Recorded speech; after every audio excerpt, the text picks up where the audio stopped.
کہاں اس کا محبوب. اگر مائدہ کے لیے عید کا لفظ قرآن استعمال کرے تو وہ چیلنج نہ کیا جائے.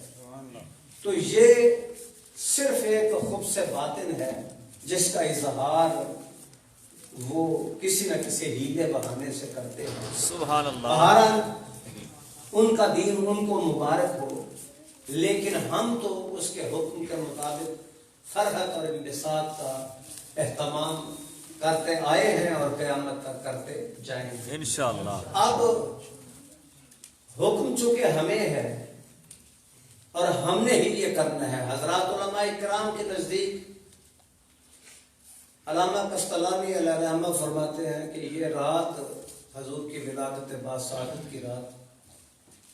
کسی نے پوچھا کہ شب قدر افضل ہے کہ یہ افضل ہے؟ انہوں نے کہا کہ شب قدر افضل نہیں ہے.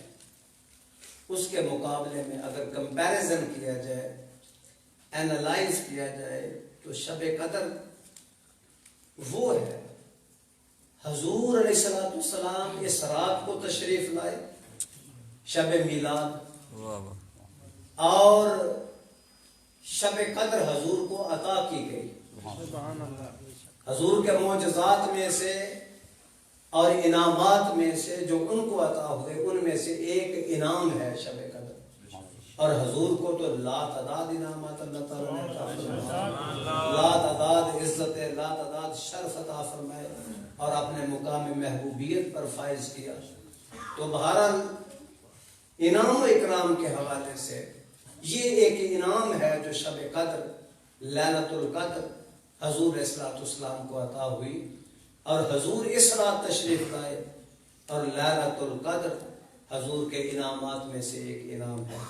پھر فرماتے ہیں کہ اس رات لیلۃ القدر کو فرشتے نازل ہوتے ہیں، اور جو شب میلاد ہے اس رات اللہ کا پیارا محبوب تشریف لایا. اور اس کے بعد شب قدر صرف مومنوں کے لیے انعام ہے، دوسروں کے لیے نہیں.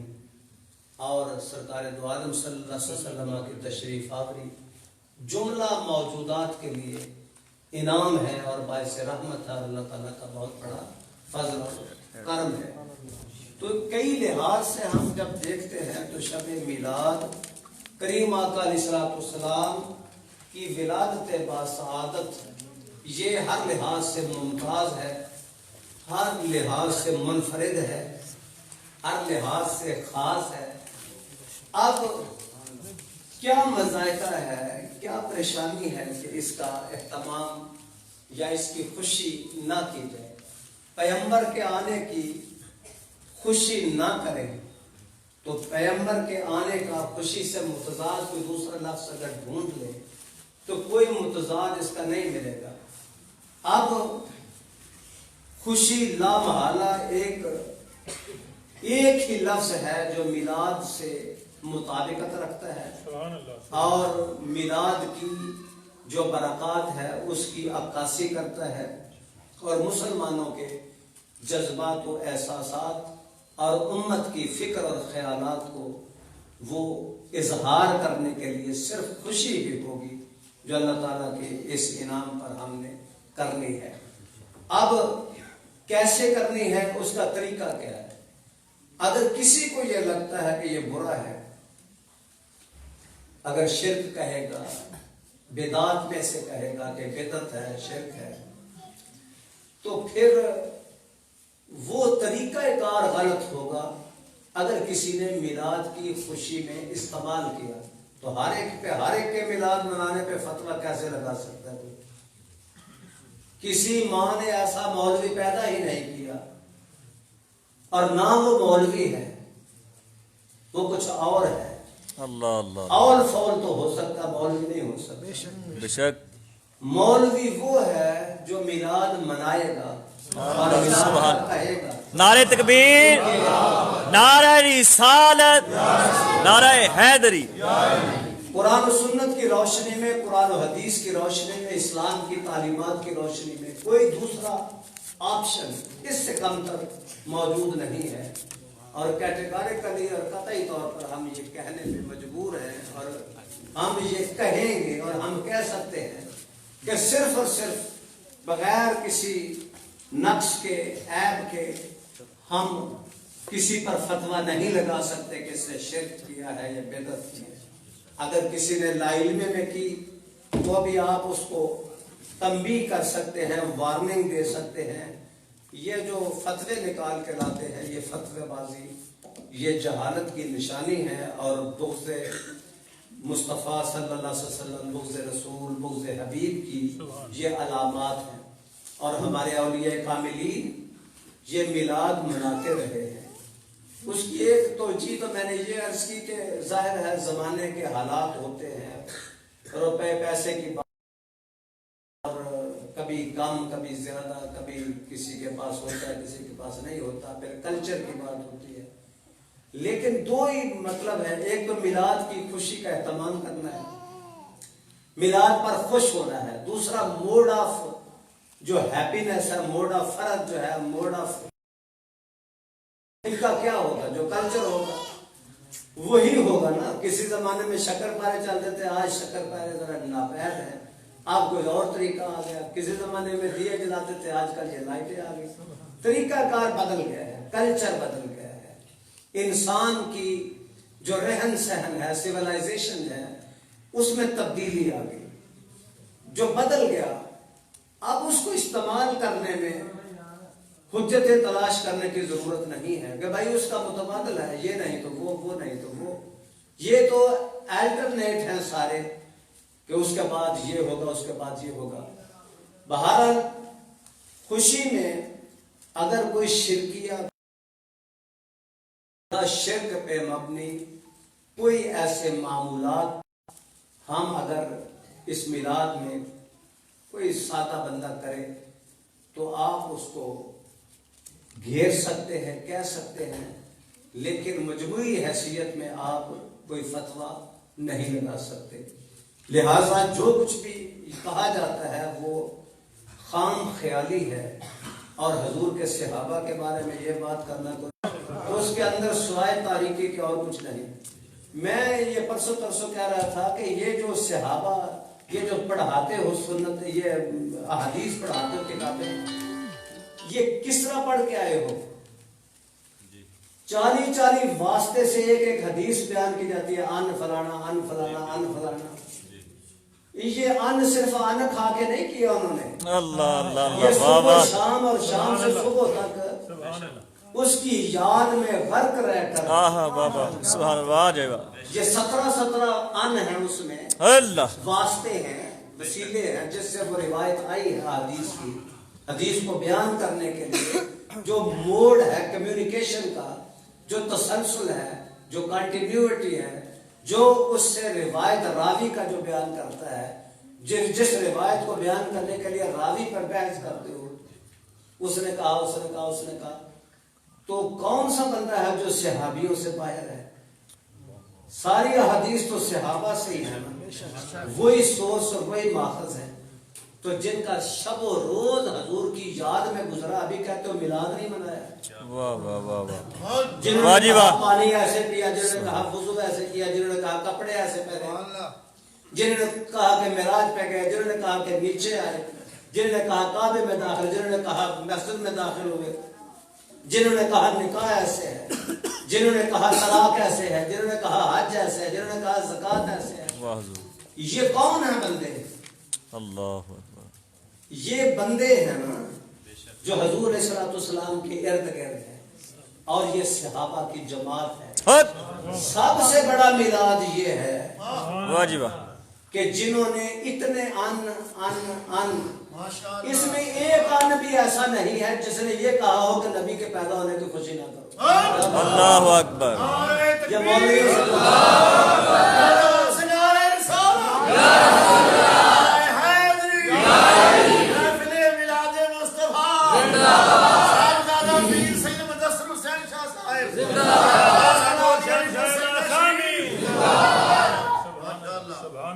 یہ صحابہ کی شب و روز سارے کا سارا حضور کی یاد میں گزرا, کریم آقا کے اوصاف بیان کرتے ہوئے گزرا, ایک ایک حدیث کے لیے میلوں سفر کرتے ہوئے گزرا. حدیث سننے کے لیے اس کے آداب کو اپناتے ہوئے گزرا. یہ نہیں کہ منہ اٹھایا اور حدیث سن لے. اللہ حدیث سننے کے بھی کچھ آداب ہیں بے شک بے اور شک ہمیں تو وہ بھی نہیں معلوم جو میلاد پر بحث کرتے ہیں اور جو ہم جیسے مناتے ہیں میلاد. انہیں تو حدیث سننے کا بھی چارج نہیں ہے. حدیث کیسے سنتے ہیں؟ یہ ان سے پوچھیں جنہوں نے اس روایت کو بیان کیا اور جن جن سے کیا. حدیث کو کیسے سنا جاتا ہے اور حدیث کی تعظیم کیا ہے. نبی کے قول کو سننے کے لیے جو آداب اور تعظیم بروئے کار لاتے تھے وہ نبی کے لیے کتنی تعظیم بجا لاتے ہو. جو نبی کی بات سننے کے لیے ادب سے یہ کل تک ہم سنتے آئے ہیں. یہ مولانا سردار احمد صاحب کا تو ہم یہاں سنتے آئے ہیں. انہوں نے کہا یہاں حضور جناب مسکرائے آپ بھی مسکراؤ. بھائی حدیث کا متن کچھ اور ہے, موقع محل کچھ اور ہے. حضرات یہ مشائخ اور یہ بزرگان دین ہمیں کیوں مسکرانے کے لیے کہتے ہیں یہ ضروری ہے کیونکہ آپ نے حدیث مبارکہ سنی ہے اور حدیث کریمہ کا کی ہے. چونکہ حضور مسکرائے ہیں تو آپ نہ مسکرائیں تو یہ حدیث کے ساتھ انصاف نہیں ہے. یہ اس کی تعظیم کے خلاف ہے. یہ تو کل تک ہم نے سنی. حدیث پڑھاتے ہوئے کوئی فن خواہ بھی آ جائے انہیں پتہ ہی نہیں کہ کوئی ہے کہ نہیں ہے اور ساری رات احادیث سے استدلال تطبیق اور ٹیکنیکلٹیز آف حدیث. یہ کن لوگوں کا کام ہے؟ انہی کا کام ہے نا جنہوں نے میلاد بنایا ہے. انہوں نے جلوس نہیں نکالا. یہ دھرنا ان سے پوچھ کے کر رہے ہو. کسی نے مسجد نبوی کے سامنے دھرنا دیا ہو. اپنے مطلب کی باتیں تم سب نکال سکتے ہو, نکالتے ہو. صرف ابھی گرو نانک کا یہ منا رہے ہیں. کسی نے فتویٰ نہیں لگایا کہ سارے کیوں جا رہے ہیں. حالانکہ کوئی کمپیریزن نہیں ہے سرکار کی ولادت کے ساتھ. گرو نانک کی کیا حیثیت ہے جس کے سامنے ابو بکر کی حیثیت نہ ہو, جس کے سامنے عمر کی حیثیت نہ ہو. یہ نہیں کہ حیثیت نہیں, عزت اس لیے ہے کہ حضور کی نسبت سے. نسبت کے بغیر ان کی حیثیت نہیں ہے. جو حیثیت ہے وہ تو نسبت کی وجہ سے ہے. یہ تو میں کہہ رہا ہوں, یہی تو ہماری بحث ہے. ان کے سامنے موسیٰ کلیم اللہ جیسے جلیل القدر ہو, عیسیٰ روح اللہ جیسے ہو. اور جملہ حدیث کی روایت میں روشنی میں ہم دیکھیں حضور فرماتے ہیں کہ اگر وہ بھی ہوتے تو میری اتباع کے بغیر چارہ نہ ہوتا. آج میرے متبعین میں سے ہوتے, میری اتباع کرتے, میرے پیروکار ہوتے, یا پنجابی میں کہنے میرے مریدین میں سے ہوتے. آج خلیل بھی ہوتے, وہ جد اعلیٰ ہے, جد امجد ہے سرکار دو عالم صلی اللہ علیہ وسلم کے. لیکن آج ابراہیم خلیل اللہ بھی ہوتے تو میرے مریدین میں سے ہوتے. حضور پر ایمان لانے کا تو قرآن پاک نے ان سے وعدہ لے لیا نا پہلے.